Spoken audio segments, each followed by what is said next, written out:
Assalamualaikum warahmatullahi wabarakatuh. Jumpa lagi dengan Feli di channel Feli Safriani. Baiklah Bapak Ibu, kali ini kita akan tetap lanjutkan persiapan kita untuk tes P3K tahap K3. Ini sudah program yang ke-12. Kali ini kita akan bahas kumpulan Field Report atau FR pada ujian tahap pertama dan kedua. Ini khusus untuk PGSD.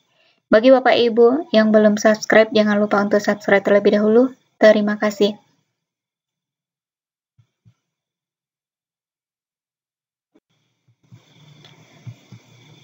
Yang pertama untuk PKN atau Pendidikan Kewarganegaraan. Soalnya yaitu berkaitan dengan lambang Pancasila dan makna lambangnya. Jadi dikuasai kelima lambang Pancasila tersebut beserta maknanya. Yang kedua, nilai-nilai yang terkandung pada setiap sila Pancasila.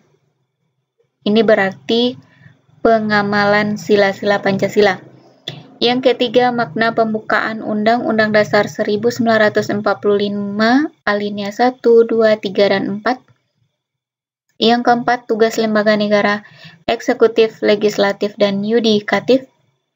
Yang kelima, ini tugas lembaga negara yang di yudikatif tadi, yaitu tugas dan wewenang MK dan MA. Lalu pasal dalam Undang-Undang Dasar 1945 yang mengatur tentang pendidikan, pasal-pasal dalam Undang-Undang Dasar 1945 yang mengatur tentang toleransi beragama, kemudian tentang hak dan kewajiban. Ini FR untuk PKN.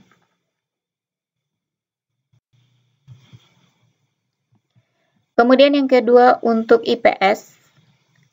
Yang pertama yaitu makna logo ASEAN. Yang kedua kerjasama ASEAN.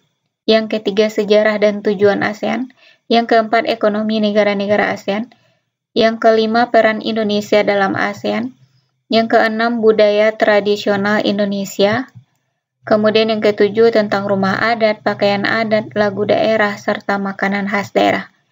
Yang kedelapan perang-perang mempertahankan kemerdekaan, ada pertempuran Surabaya, Ambarawa, pertempuran 5 hari di Semarang, pertempuran Medan Area, dan lain-lain. Kesembilan, warisan budaya Indonesia yang diakui oleh UNESCO.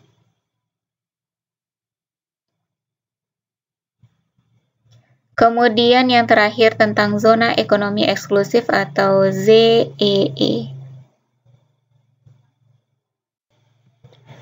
Selanjutnya IPA, yang pertama yaitu tentang metamorfosis. Yang kedua fungsi organ pencernaan, sistem pernafasan. Yang ketiga fungsi bagian-bagian jantung dan fungsi bagian kulit. Yang keempat fungsi empedu.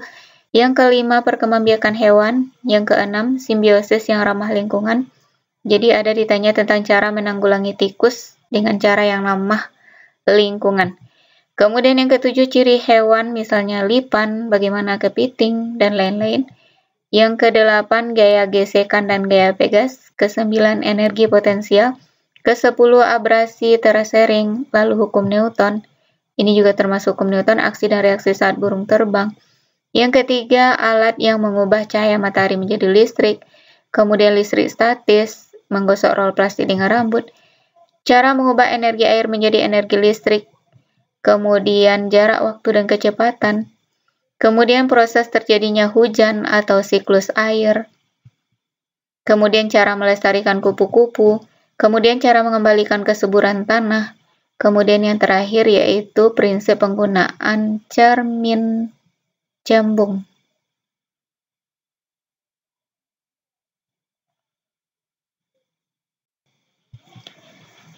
Selanjutnya kita bahas matematika, yaitu tentang pengolahan data. Yang kedua jaring-jaring bangun ruang. 3 analisis data lewat tampilan diagram. 4 operasi bilangan bulat. Yang kelima statistika. 6 luas bangun ruang. 7 menghitung kecepatan dan jarak. Ke-8 cara mencari min atau rata-rata. Ke-9 pernyataan pertidaksamaan dari satu variabel. 10 penampakan bangun ruang dari atas, samping, depan, dan belakang. 11 luas dan keliling. 12 perbandingan senilai. 13 persamaan garis, yang ke-14 KPK dan FPB, yang ke-15 membaca diagram dan grafik.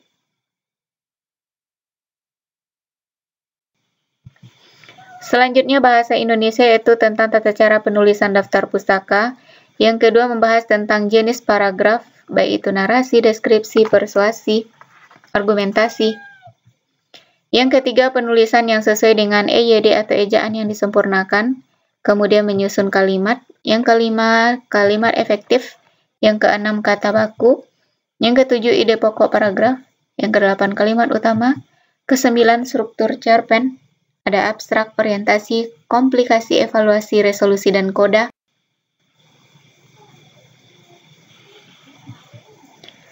Selanjutnya yaitu yang banyak keluar tentang teks prosedur, yaitu mengurutkan langkah-langkah mengerjakan sesuatu.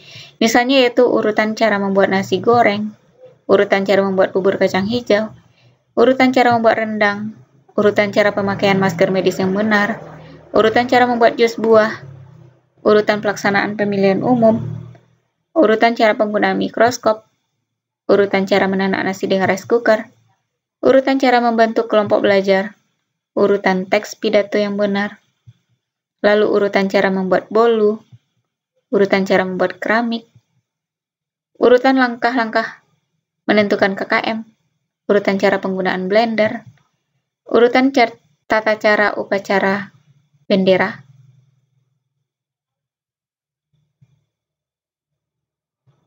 kemudian urutan menggosok gigi yang benar. Jadi ini semuanya adalah mengurutkan langkah-langkah pengerjaannya.